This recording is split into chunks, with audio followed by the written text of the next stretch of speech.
শাশুড়ি মারে পটানোর ওষুধ লয়ে পড়ছি। আয়ন দেখাই কেমনে পটাই। মা ধরেন আপনার লেগে দিল এসকা। কি আনছো এত? ঈদের মধ্যে আনছি, আপনিও পড়বেন আমিও পড়ুম, দুই বউ শাশুড়ি মিললে পড়ুম।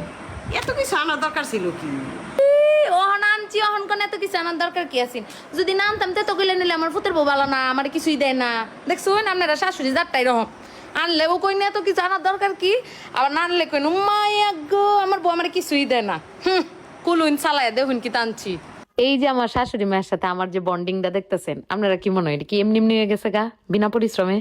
জীবনও না। স্কুল কলেজ বিশ্ববিদ্যালয় এই তিনটাতে ক্লাসে প্রথম হওয়ার জন্য আমি সব সময় করছি প্রতিযোগিতা, কিন্তু যেই দিন আমি বিয়ে করে এই সংসারটাতে ঢুকছি সেই দিন থেকে শুরু করছি আরেকটা যুদ্ধ, যেটার নাম পরিশ্রম। যুদ্ধ কইরা কোনোদিন শাশুড়ির মন জয় করতে পারতেন না, বরং পরিশ্রম করলেই শাশুড়ির মন জয় করা খুবই সহজ।